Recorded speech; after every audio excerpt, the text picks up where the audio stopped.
My wife and I try to walk about 5 miles a day, and it's very hilly where we walk. We live out in the country in central Pennsylvania, and I'm looking at my Fitbit right now.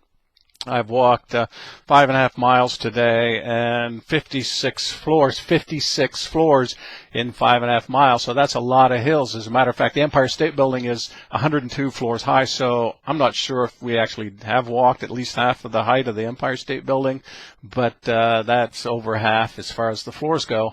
So it's very hilly. And there are two hills that really suck on our walk. They're close to the end, and one of them is steep and curves, right? And the other one is just kind of long and steep. And my wife complains about the hills, and it surprises me because she's a doer. She gets things done. She's very diligent.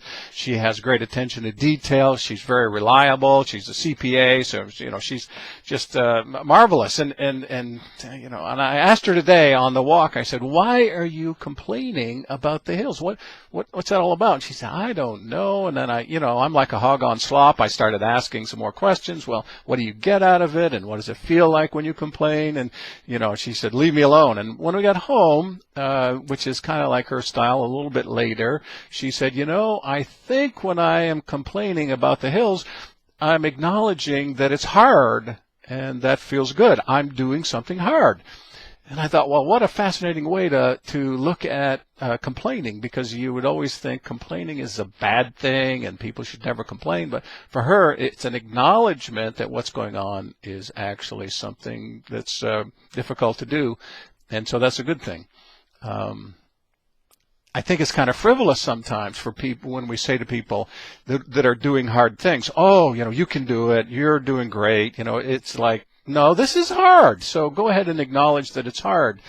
I find that when you're doing hard things, looking to the end can be helpful. Just a little further, the peak of the hill is right up here. In just a minute, we're going to feel that feeling that we feel when we get to the top, and all of a sudden gravity starts pulling us down on the other side, and that's going to feel great. It's just a little further. So that's kind of encouraging.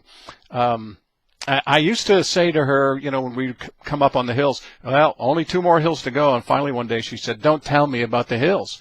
And so I stopped telling her about the hills. And then she said, "I miss you telling me about the hills." And I said, "Well, what is that?" And she said, "Well, when you tell me about the hills, I wasn't even thinking about them, and now I'm thinking about them." So I realized, talk about the hills just as we start to get into the hills, not like way ahead of time, because that's no fun. Talk about the challenge ahead of time, and then people get discouraged. But if you're just everybody knows the hill's there. If you're just getting to the hill, "Oh, gee, this hill sucks," and then, that's more of an acknowledgement. So I've learned that I can talk about the difficult things while we're in the middle of it, but not too far ahead of time. And that saying that it's hard is not discouraging. It's actually an acknowledgement that what we're doing is something worthwhile.